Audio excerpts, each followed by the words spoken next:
Rain came down on Newbury Street like the sky had something to confess. Gregory Whitaker gripped the wheel of his black Bentley. He'd been calling his mother for 41 minutes. The light turned red. He slammed the brake. And that's when he saw it. Through sheets of rain, on the sidewalk across the street, his 72-year-old mother, Pearl's navy coat, was slumped against a young black teenager in a soaked hoodie. The boy's arms were around her. Something snapped inside Gregory's chest. He threw the door open. Get your hands off my He mother! started running.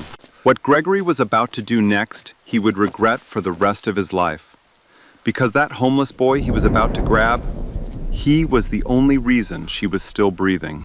3 hours earlier, Lamar Hayes had exactly $4.12 to his name, and a decision to make that he didn't even know was a decision yet. 5:40 in the morning. Under the Beacon Street underpass, Lamar opened his eyes to the sound of a garbage truck 3 blocks away. He always woke before his body wanted to. Homeless kids learn fast. You sleep light, or you don't sleep at all. He folded his wool blanket with the kind of care you'd give a flag at a funeral, corner to corner, smooth, tight. His mother had taught him that. How you keep your bed, baby, that's how you see yourself. Don't ever forget. He tucked the blanket into his backpack. Inside were 3 things that mattered to him. A paperback copy of Gray's Anatomy, cover held together with electrical tape. A CPR training card expired 2 months ago, but he still carried it like an ID. And a laminated photo of his mother, Denise Hayes, in her nurse's scrubs, smiling the way she used to smile, before the stroke. Before the morning, he couldn't save her. Lamar was 17. He'd been on these streets for 8 months. 8 months since the landlord padlocked their apartment in Dorchester. 8 months since the state told him there were no foster placements for teenagers his age. 8 months since he dropped out of Brighton High, 3 weeks before graduation, because you can't study trigonometry when you don't know where you're sleeping that night. His father had never been in the picture. His mother had no siblings. When she died, Lamar inherited exactly one thing: a silver medallion on a thin chain. St. Luke, patron saint of physicians. She'd worn it every single day of her nursing career. He wore it now, under his hoodie, against his chest. He stepped out from under the underpass and started walking toward downtown. The morning was cold. His jacket wasn't enough. But Lamar had a routine, and routine kept him sane. First stop, Millie's Diner on Huntington Avenue. 3 nights a week, he washed dishes for Carl, the owner, for cash under the table. $10 an hour, no questions. Carl was gruff, but he wasn't cruel. He let Lamar keep a coffee can behind the dish station with his name on it. $62 were inside right now. Lamar was saving for one thing: an EMT basic certification course at a community training center in Roxbury. It cost $180 plus books. The next session started in September. He had until then to scrape together the rest. He needed it the way other kids needed their phones. He needed it because he'd watched his mother die on their kitchen floor, and he hadn't known what to do. Face drooping, arm weakness, speech slurred. Time to call. He hadn't known the words back then. He knew them now. He'd watched the same YouTube video maybe 300 times. He'd watched it on library computers until the librarian stopped asking him what grade he was in and just smiled when he walked through the door. Never again, he'd whisper to himself in the blue light of the monitor. I ain't never gonna be that useless again. Never. He turned onto Boylston Street. An elderly man was struggling up the stairs from the tea station with 2 grocery bags. Lamar jogged over without thinking, grabbed both bags, walked them up to the sidewalk. The man dug in his wallet and held out $1. Lamar shook his head, smiled. No, sir, you keep that. Have a good one. And he was moving again. A block later, he spotted a brown leather wallet on a bench. He picked it up, flipped it open.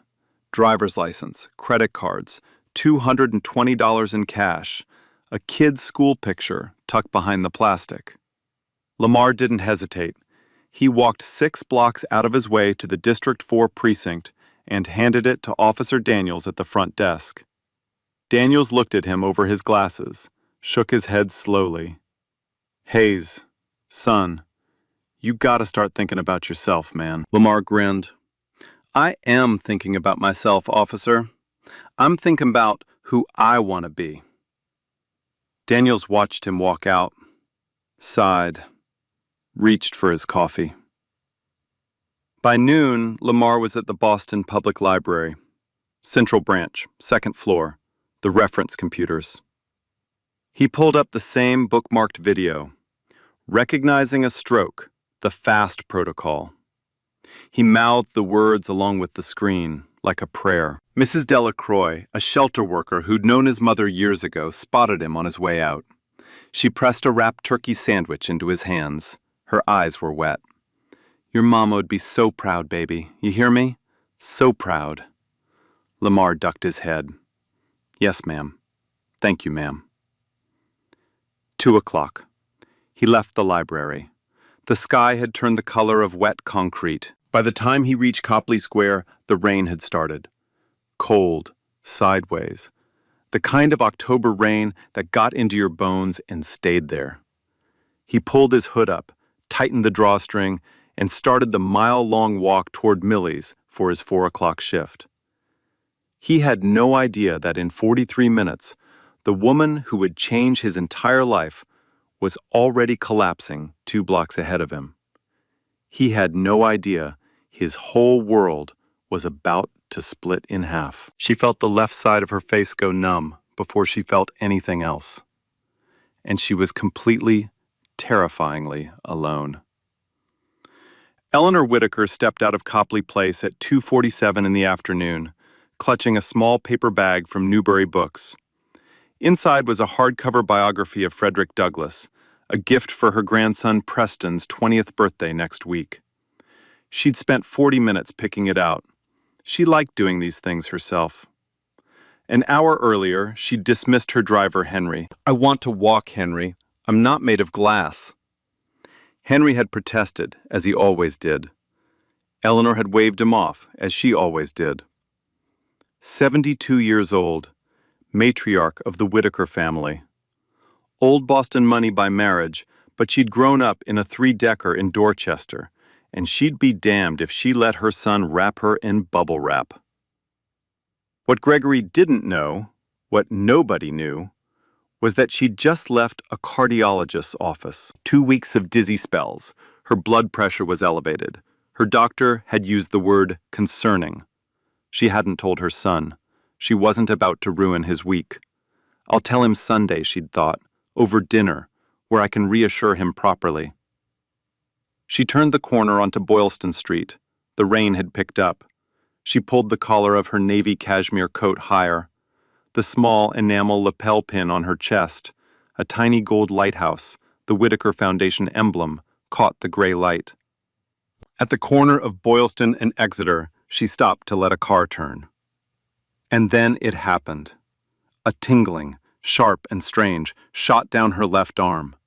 Her fingers went cold. Her vision blurred at the edges, like someone had smudged the world with a thumb.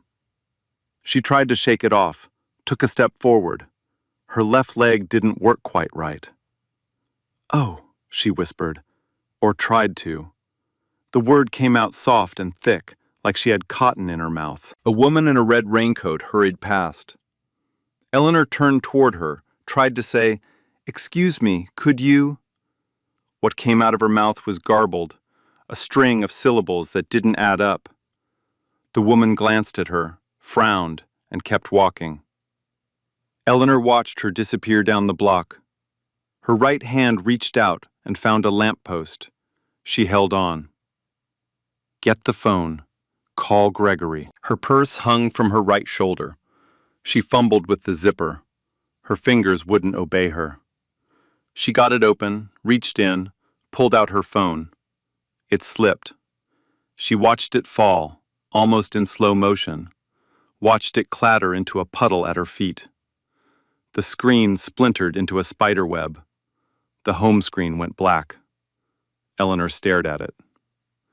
A businessman hurried past, umbrella tilted low, and didn't even glance at her. Two teenage girls walked by, laughing, earbuds in. One of them met Eleanor's eyes for half a second, looked away, kept walking. A man in a suit slowed, looked at her leaning on the lamppost. His face shifted into something like disgust. She must be drunk, Eleanor saw him think. He sped up. She wanted to scream. She couldn't. The rain ran down her face. She wasn't sure anymore if it was rain or tears or both. This is how it happens, she thought, very clearly. On a sidewalk, in the rain, and nobody even stops. Her knees started to buckle. Her grip on the lamppost weakened. The world tilted sideways. Across the street, 30 feet away, moving fast through the rain with his hood pulled low, Lamar Hayes was half jogging toward Millie's, already late. His sneakers were soaked. His thoughts were on Carl's temper and the 20 minutes he'd need to make up on the clock. He almost didn't see her. He took 2 more steps past the crosswalk before something made him turn his head. An elderly woman, leaning on a lamppost, navy coat, pearls. His first thought was the same thing everyone else had thought. Drunk, homeless, not my problem. I'm going to get fired. He took another step. Then his eyes caught the details. Her face was pulling down on one side, hard, like someone had tied a string to her cheek and tugged. A bookstore bag sat collapsed on the wet pavement beside her. A cracked phone lay in a puddle at her feet, and a single word lit up inside Lamar Hayes's brain like a flare. Fast. Face, arm, speech, time. He stopped dead in the middle of the sidewalk. A man behind him swore and swerved around him. Lamar didn't hear it. He was already running. He crossed the street without looking. A car honked. He didn't care. He reached her just as her legs gave out underneath her, and he caught her full weight against his chest. Her eyes rolled back. Her lips were blue. And a 17-year-old homeless kid with $4 in his pocket was the only person on that sidewalk who understood, in that second, that this woman had maybe 10 minutes to live. Everything he had taught himself in 8 months of library videos, all of it came down to the next 6 minutes. Lamar eased her down slowly. His left arm slid under her shoulders, his right hand supported her head. He lowered her to the sidewalk the way he'd seen paramedics do it on his phone, back against the brick wall of a dry cleaner's, under the thin lip of an awning, out of the worst of the rain. Her body slumped to the left. Her left arm went limp in her lap. Her mouth pulled down on that side, slack, textbook. Ma'am, can you hear me? Her eyes fluttered, opened, found his. Can you smile for me? Just try. She tried. The right side of her mouth lifted. The left side didn't move. Okay. Can you squeeze my hand? Squeeze as hard as you can. He put his hand in hers.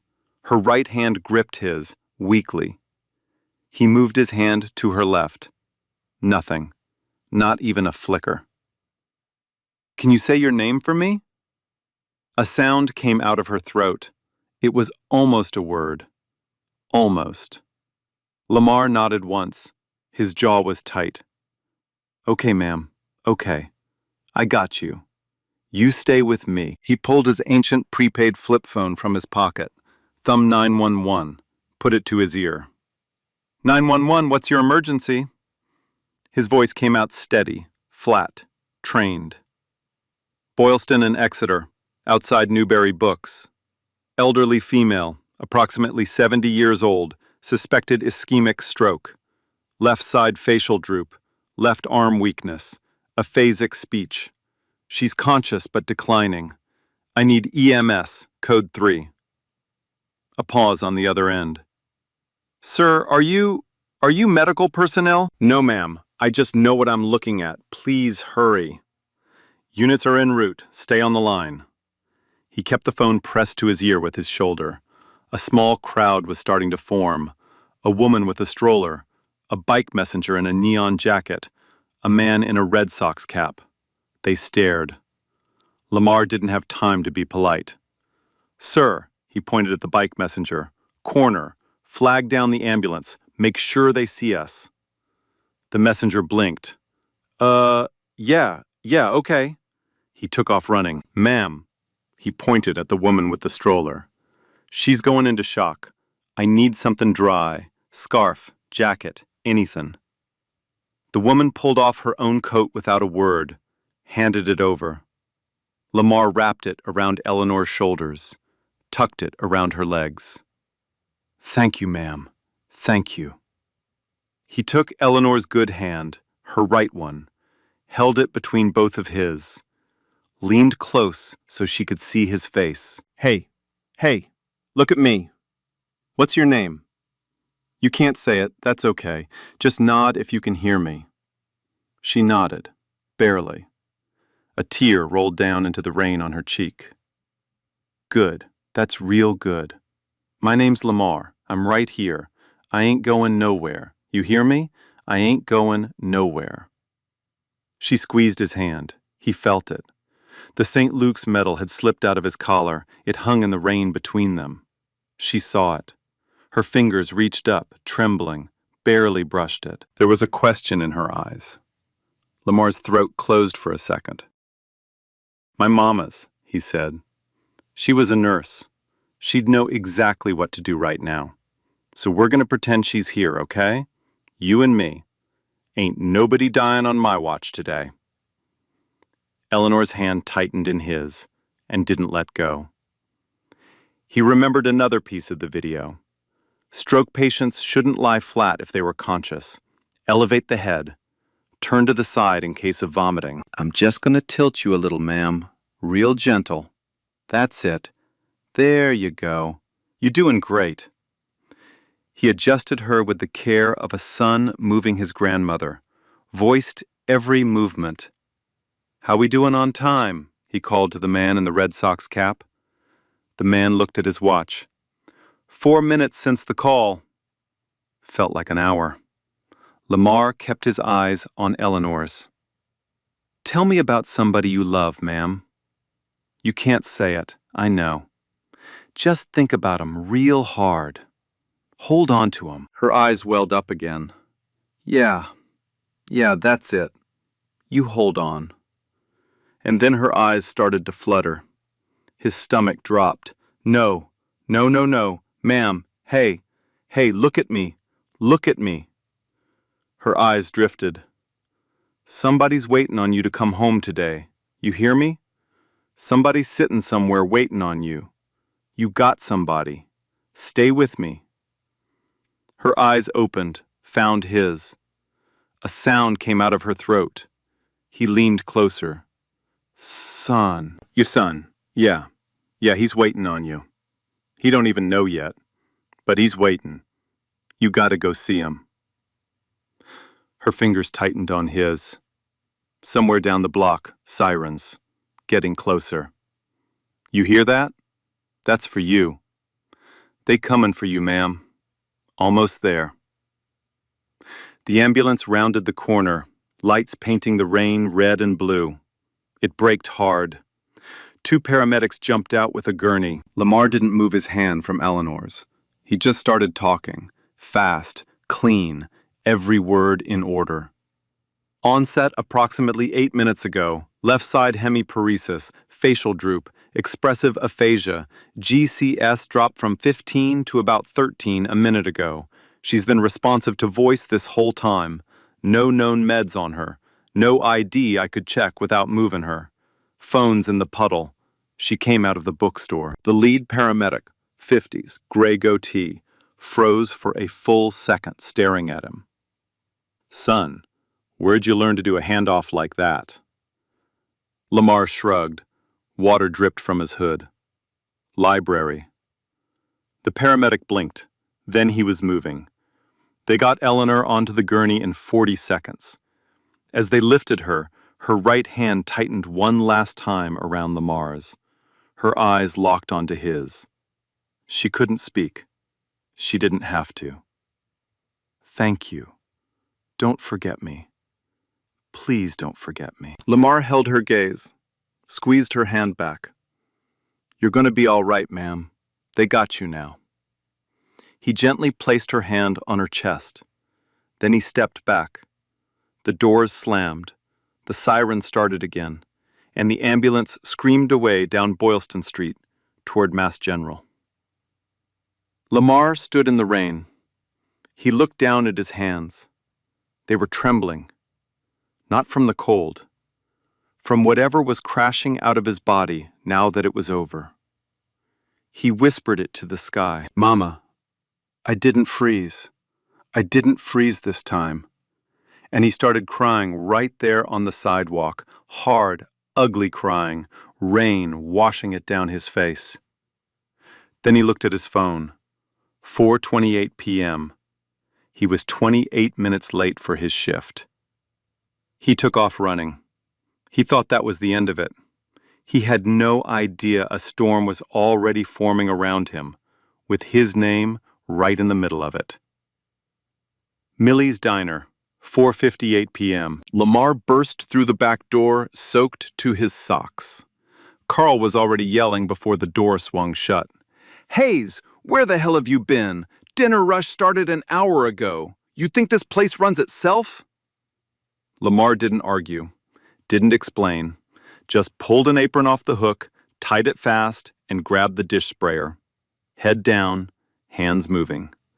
Sorry, Carl. Won't happen again. Carl watched him for a second. Something in the kid's face stopped the rest of the yelling in his throat. He grunted and walked back out to the floor. Lamar worked through the rush like a machine. Plates, glasses, silverware, steam rising off his hands. He didn't let himself think about her. Not yet. If he thought about her, he'd fall apart. And he couldn't afford to fall apart on the clock. What he didn't know was this. The bike messenger in the neon jacket, his name was Tariq Washington. And the last 90 seconds of that sidewalk, Lamar's handoff to the paramedics, he'd filmed on his phone. At 8:14 that night, Tariq posted it on TikTok. Homeless teen saves old lady's life in Boylston. He told the medics he learned CPR at the library. I'm not okay. By 9 p.m., the video had 400,000 views. By midnight, it was on Reddit. By the time Lamar was curled up under his wool blanket at the Beacon Street underpass, people all over Boston were trying to figure out who the kid was. And across the city, on the neurology floor at Mass General Hospital, Gregory Whitaker was pacing outside room 812. The doctor came out around 7:30. Clean white coat, tired eyes, gentle voice. Mr. Whitaker, your mother is stable. She received TPA within the treatment window. She's going to make a significant recovery. But I have to be direct with you. If that young man hadn't recognized what was happening and called when he did, we'd be having a very different conversation tonight. He bought us the only minutes that mattered. Gregory's throat closed. What young man? The nurse showed him the video on her phone. Gregory watched his mother on a wet sidewalk, shaking, gripping a stranger's hand. He watched a skinny black kid in a soaked hoodie hold her together. He watched himself, in his memory, running at that kid with his fists up. He sat down in the hallway and cried for the first time in 20 years. The next morning, he sent his assistant, Vanessa Price, to find the boy. Vanessa took a still from the video, Lamar's face, hood down, rain on his skin, and worked it like a missing persons case. By 11 a.m., she was walking into Millie's Diner. She showed Carl the photo. Carl looked at it, looked at her tailored coat, crossed his arms. Maybe, depends who's asking. She handed him a business card. Embossed Lighthouse, Whitaker Holdings. Carl whistled softly, turned toward the kitchen. Hayes, somebody out here for you. Lamar came out wiping soap suds on his apron. Vanessa smiled, warm, careful. She introduced herself, told him Mrs. Whitaker was recovering well, that the family wanted to thank him. Then she reached into her bag and pulled out a check. $25,000, made out to Lamar Hayes. Lamar stared at it. In his apron pocket, he had $71. This check was more money than he'd ever seen in one place in his life. It was an apartment, a real coat, a year of breathing room. 50 EMT courses over. He looked up at her. Ma'am, that's real kind, but I didn't do it for that. Vanessa's smile faltered. Sweetheart, I don't think you understand what this... No, ma'am, I do understand. She's somebody's mama. I just wanted her to see her people again. I'd feel like I was selling her if I took that. I can't. The diner went quiet. Carl, wiping down a counter, stopped wiping. Vanessa looked at him for a long moment.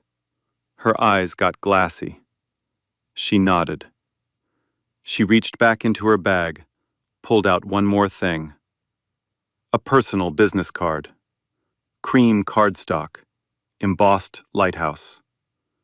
Then take this.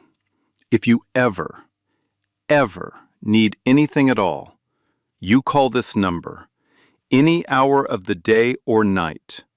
Do you promise me? Lamar took the card, didn't even look at the name. Yes, ma'am, I promise. He slipped it into the pocket of his hoodie, right next to the St. Luke's medal, and he went back to washing dishes. He didn't read the name on that card for another 3 days, and when he did, he dropped it like it burned his fingers. Little things started happening, small things, things a kid like Lamar wasn't supposed to notice. Day 1, end of his shift at Millie's, Carl pulled him aside, frowning at the tip jar. Hayes, your jar's been weird. $200 in there tonight, same as yesterday. Somebody's dropping in hundreds. You know anything about that? Lamar shook his head. No, sir, nobody tips me. Carl grunted. Well, somebody is. Ain't me. Day 2, Pine Street Inn shelter. Coach Brennan, who ran the men's program, waved Lamar into his office. Kid, somebody paid up a private room here for you for 6 months. Hot shower, locked door, your name on it. Didn't leave a name on theirs. You know anybody with money like that? Lamar stared at him. No, sir, I don't know nobody. That night, he slept in a real bed for the first time in 8 months. He didn't cry until the lights were off. Day 3. A black town car idled across the street from Millie's during his shift. Tinted windows.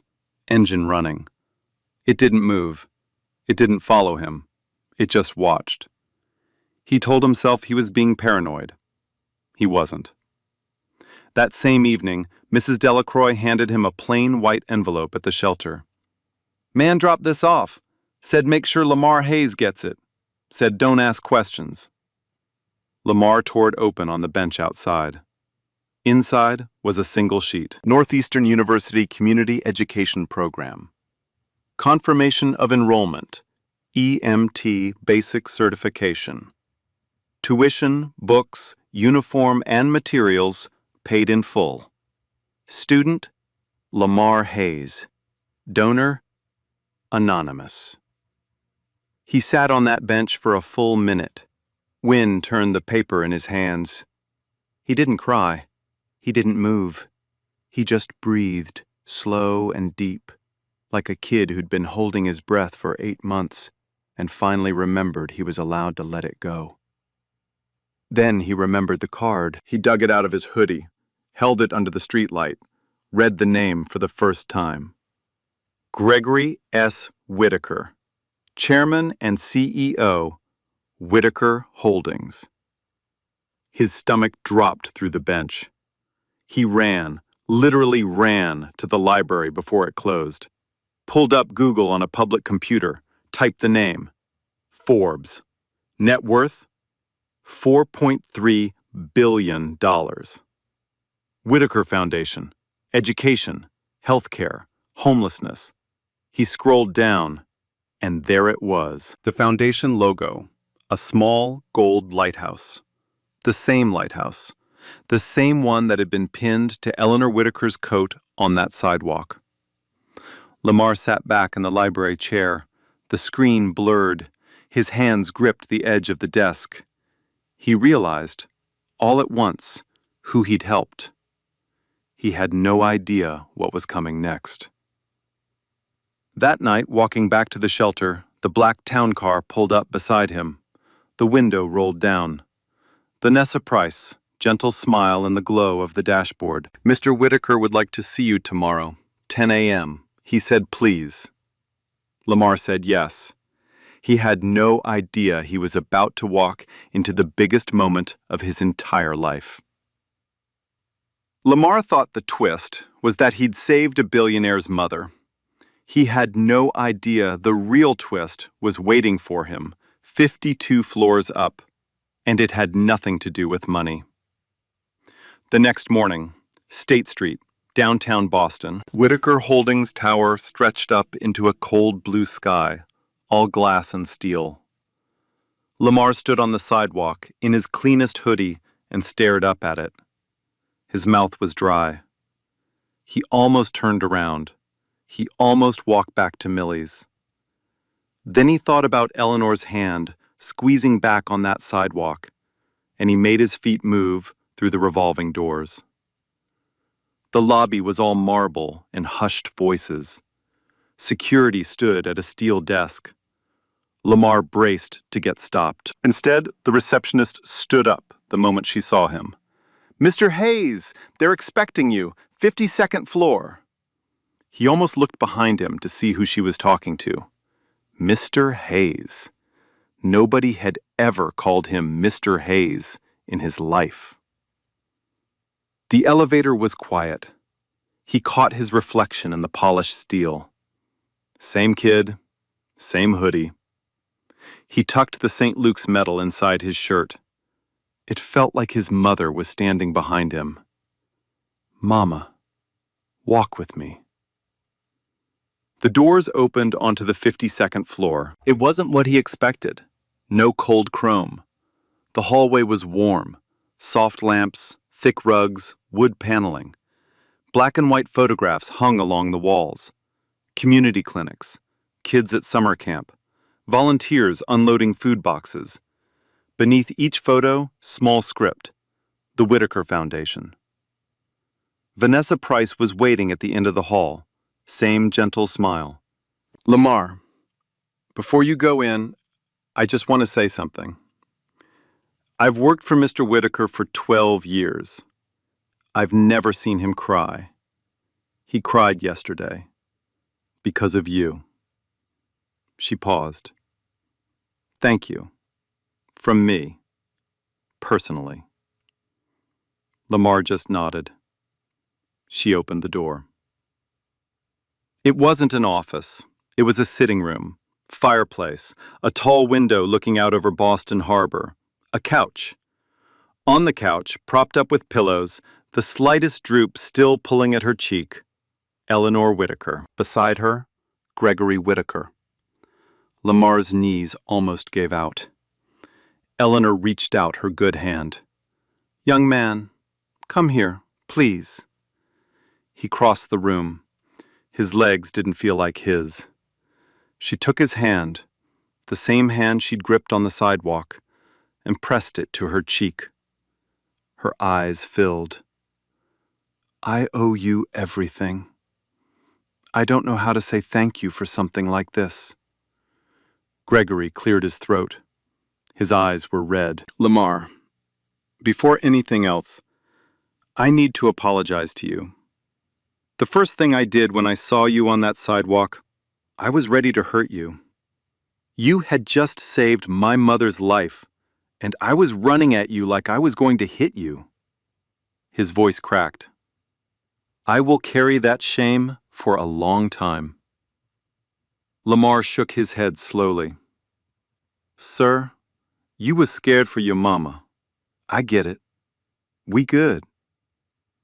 Gregory laughed, short, broken, and wiped his face. You keep making it harder to stay put together, son. Then Eleanor said, softly, Gregory, show him. Gregory picked up a folder from the side table, pulled out an old photograph. He held it out. Lamar took it. His blood went cold. A young woman in a nurse's uniform, bright eyes, braids pulled back, smiling. His mother, Denise Hayes, standing next to a much younger Eleanor Whitaker, both of them beaming. Eleanor was holding a newborn baby. Lamar's hand started to shake. Eleanor's voice was soft. Lamar, your mother was my nurse, 35 years ago. When I had complications delivering Gregory, I nearly died on that table. She held my hand through 2 nights. She prayed with me. I never forgot her. Lamar couldn't breathe. When she went back to school to finish her RN, the Whitaker Foundation paid for it. Quietly. Anonymously. Your mama was a proud woman. She wouldn't have accepted charity. So we made sure she never knew. Every tuition check, every textbook, every uniform, for almost 20 years. And Lamar, her voice wavered, I was the godmother your mother named at your christening. She and I lost touch when she moved back to Dorchester. 2 years ago I heard she was sick. I tried to find her. I was too late. I didn't know she had a son. I didn't know you existed, baby. Lamar's legs gave out. He sat down hard on the ottoman, gripped the photograph with both hands, stared at his mother's face. Eleanor leaned forward as much as her body would let her. The woman you saved on that sidewalk was already in your mama's debt. And in yours now. You saved the woman who owed your mother her life. Honey, that's not a coincidence. That is a circle. She reached toward the St. Luke's medal resting against his chest and let out a small, broken gasp. I gave her that. For her graduation from nursing school. St. Luke. She's been wearing you through all of this, baby. Lamar started crying, the kind of crying you do when something you thought was lost forever walks back through the door. Gregory knelt next to him. Your mother held me the first time I opened my eyes in this world, Lamar. And you held mine the day she almost left it. You and I, we were already family. We just didn't know yet. Eleanor pulled him gently toward her. And for the first time in 8 months, a woman old enough to be his grandmother held him while he cried. Lamar came to that office thinking they'd hand him a check. What they handed him instead, he still hasn't fully understood. And it started with a single sentence. Gregory gave him a minute to get his breath back. He passed Lamar a handkerchief, real linen, monogrammed GSW in the corner. Lamar laughed through the tears. Sir, I'm going to ruin this thing. Gregory sat back in the chair across from him. His voice was softer than it had been in the lobby. Then I'll frame it, Lamar. They sat there for a long moment. The fireplace popped. Eleanor watched them both with wet eyes. When Lamar could breathe again, Gregory leaned forward, elbows on his knees. He wasn't a CEO right now. He was just a son, talking to another son. I want to say some things to you. I'm going to say them in pieces because it's a lot. You don't have to decide anything today, okay? Lamar nodded. Okay. First thing, housing. Gregory pulled a folder onto his lap. There's a building we own in the South End. 2-bedroom apartment, 2nd floor, furnished, utilities included. It's yours. Lamar opened his mouth. Gregory held up a hand. Before you say no, My mother already told me you'd try to, so I want you to hear this clearly. It's a lease, not a gift. $1 a year for as long as you're in school. You're a tenant. You sign a lease. Your mother would have skinned me alive for giving you a handout. So it's not a handout. It's a rental agreement. Eleanor nodded firmly from the couch. That woman had more pride than the Pope, baby. We know. Lamar laughed. A real laugh. His first one all day. Yes, ma'am, she did. Second thing, Gregory slid another document across the coffee table. This one is the big one. Lamar looked down at it. At the top of the page, in bold print, the Denise Hayes Memorial Scholarship. He went still. We set it up this morning, Gregory said. Full ride.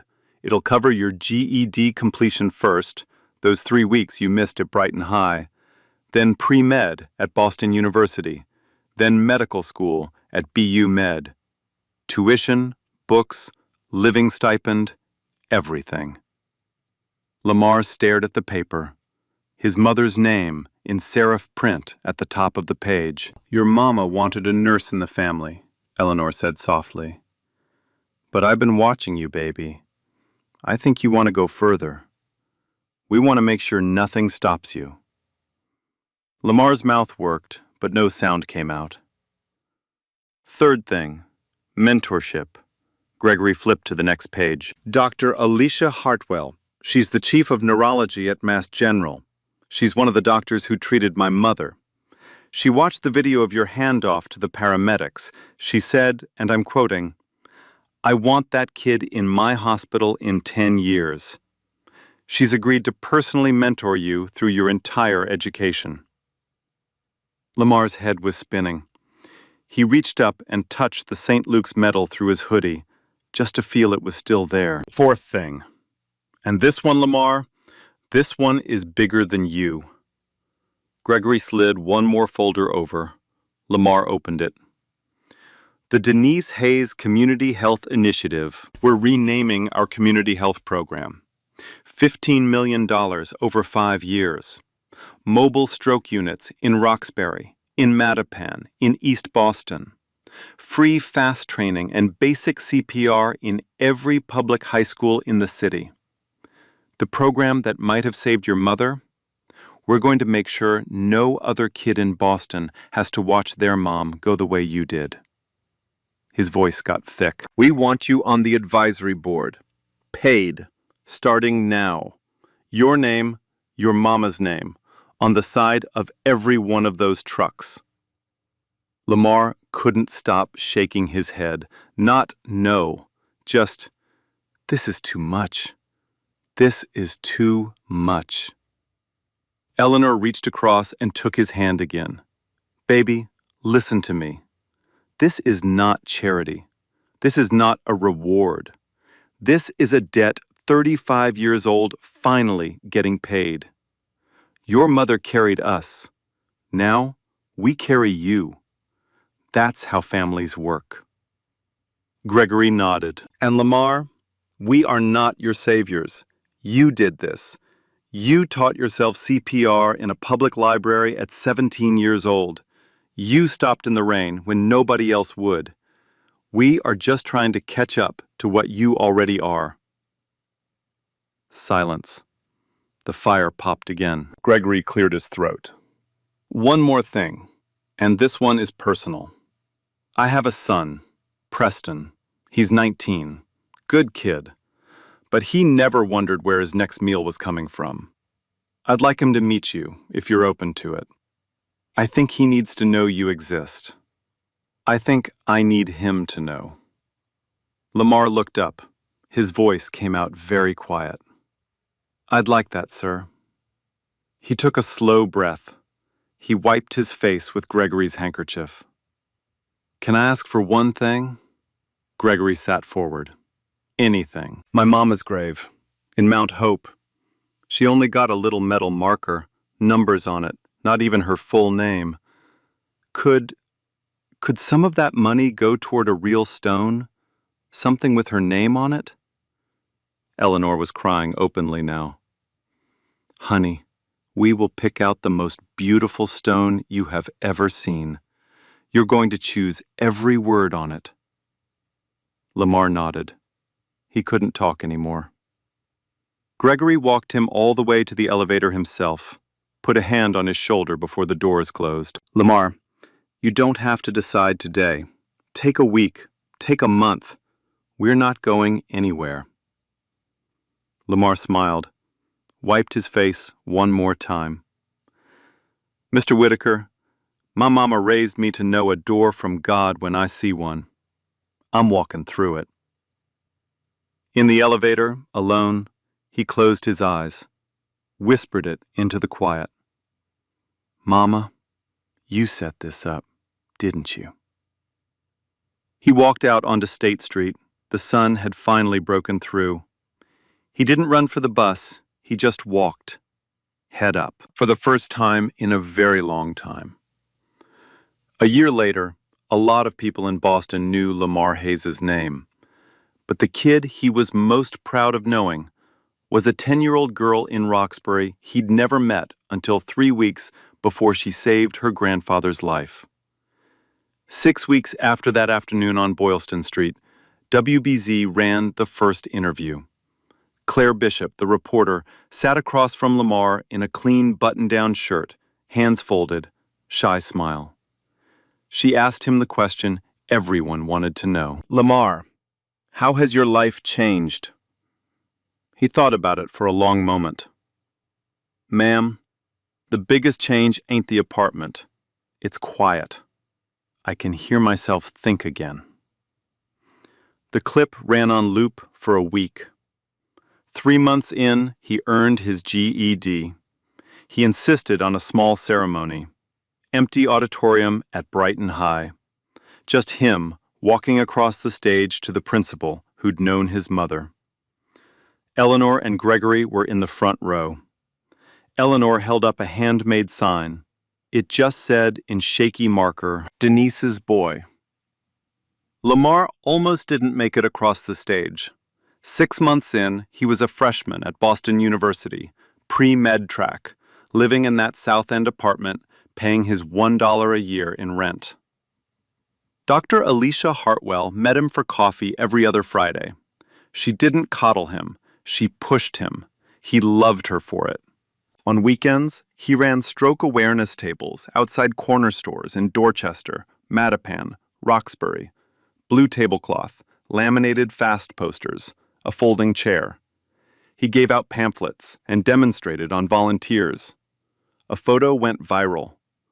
Lamar, now 20 pounds heavier, a real jacket on his shoulders, kneeling next to a 10-year-old girl in pink sneakers, teaching her the letters.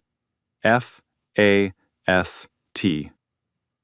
Her name was Keisha Morgan. 3 months later, Keisha's grandfather collapsed at the kitchen table in Mattapan. She knew what she was looking at. She told her mom. She said the words, Grandpa's face is droopy. His arm won't work.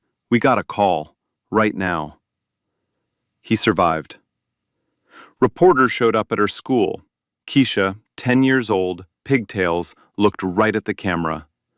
Mr. Lamar taught me. He said it could be anybody. He was right. The clip ran on every station in the state. By the end of year 1, the Denise Hayes Community Health Initiative had trained over 12,000 Boston teenagers in fast and basic CPR. 3 mobile stroke units were on the road, wrapped in soft purple, with small script on the side that read, In memory of Denise Hayes, RN. She saw us first. Millie's Diner became famous. Carl hung Lamar's photo on the wall behind the register. Tourists ordered the Hayes special, grilled cheese and tomato soup, because that was what Lamar used to order when he could afford anything. $2 from every plate went to the initiative. Officer Daniels showed up at Lamar's apartment one Tuesday with a grocery bag. Inside was a used medical textbook from his own son's school days and a plate of his wife's pecan pie. He didn't say much, just hugged him hard and walked back down the stairs. Mrs. Delacroix still worked at Pine Street Inn, but one wing was now called the Hayes Wing. funded quietly by the Whitaker Foundation. 12 private rooms for teenagers aging out of the foster system. Lamar visited every Sunday, brought donuts from a spot on Huntington, sat with the kids who looked the way he used to look, told them the same thing every time. Library's still free. Anything you want to be. The library is free, you hear me? Eleanor made a full recovery. She moved her Sunday family dinners to include Lamar every week. He learned which fork was for which course. He also taught her how to text LOL. They were ridiculous together. Preston Whitaker flew home from Dartmouth to meet him. They went to a Celtics game. They didn't talk about money. They talked about their moms. Preston called his father that night from the hotel bathroom. "Dad, he's the best human I've ever met. I want to be like him." Boston Magazine put Lamar on the cover. The kid from the library, his face serious, quiet, not smiling. A New York Times op-ed written by a neurologist called the Denise Hayes Initiative a model for every city in America. 6 cities adopted it: Philadelphia, Atlanta, Detroit, Baltimore, Cleveland, New Orleans. The final frame of that year, Lamar in hospital scrubs for the first time, shadowing at Mass General. An elderly woman in a recovery bed, stroke patient, her left hand trembling. Lamar sat down beside her, adjusted her blanket, took her hand, and said, very softly, "You're going to be all right, ma'am. They got you now." Same words, different room. The circle was starting to close. 3 years later, on a rainy October afternoon, on a sidewalk on Boylston Street, the circle closed again. Same corner, Boylston and Exeter. Rain is coming down. A small bronze plaque had been installed on the brick wall of the dry cleaners, right where Lamar had once eased Eleanor down out of the rain. It read, "On this spot, a young man stopped when no one else would. Kindness, like blood, keeps us alive. The Whitaker family." The plaque didn't name him. That had been his request. Lamar walked past it on his way to the library. 20 years old now, 3rd year at BU, pre-med. A good coat on his shoulders. He slowed as he reached the plaque, touched it gently, the way you'd touch a friend's shoulder. Then he kept walking. Ahead of him, on a bench under the thin awning of a coffee shop, he saw a teenage boy, maybe 16, backpack at his feet, thin jacket, hood up against the rain, looking at nothing. The kind of looking at nothing that Lamar remembered in his bones. He slowed. He stopped. He sat down beside the boy. Didn't say anything at first. Then he reached into his coat pocket and pulled out a small silver medallion on a thin chain, a St. Luke's medal. Not the one his mother had given him. He still wore that one. He'd been carrying spares for a while. "My mama always said," he said softly, "saints don't save you, but they remind you who you wanted to be." He let that sit in the air. "What you want to be, man?" The kid's voice was flat. "Don't know. Nothing. Ain't nobody cares." Lamar smiled. Small. Sad. "Yeah, I used to think that too." He pulled a card from his wallet. Not Gregory's card anymore. His own. Lamar Hayes, Youth Outreach Coordinator, the Denise Hayes Community Health Initiative. He held it out. The kid looked at it, looked at Lamar. The distrust cracked. "What's this?" "It's me," Lamar said. "Library's still free, bruh. And so is dinner. You hungry?" The kid swallowed, nodded. "Yeah." Lamar stood up, held out his hand. The kid took it. Lamar pulled him up and clapped him once on the shoulder. "Come on, little bro. I know a diner." They walked off down Boylston in the rain. The small bronze plaque glinted on the wall behind them. Voiceover, softly. Years ago, on this block, a homeless boy stopped for a stranger. Today, a man, who used to be that boy, stopped for another. That's not a coincidence. That's a circle. And circles, once they start, they don't stop. Two silhouettes walked away from the camera. Rain glistened on the sidewalk. And somewhere above it all, an old nurse named Denise Hayes was smiling. If Lamar's story moved you even a little, hit that like button for me. The algorithm listens when you do, and a story like this deserves to find the next person who needs to hear it. Share it with somebody in your life who needs the reminder. And subscribe, because I've got more of these coming. Real stories about ordinary people doing extraordinary things. Tell me in the comments, what's the smallest act of kindness that changed your life? I read every single one. Until next time, keep your eyes open on the sidewalk. You never know who's about to change your life. Everyone walked past her.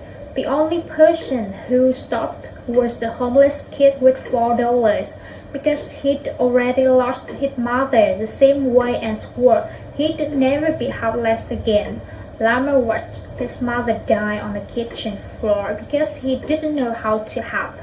He was 15, and instead of letting that destroy him, he walked to a library and taught himself to never be helpless again. The worst thing that ever happens to you doesn't have to be the last thing that defines you. You can take a moment that broke you and turn it into a reason you save someone else. Lamar couldn't save his mama, so he made sure he'd never fail the next person. And because of that, Eleanor is alive. Or because one kid refused to let him watch day to be the end of his story. So, let me ask you something real. What broke you? That you haven't turned it into something useful yet? What pain are you still carrying that could become someone else's lifeline?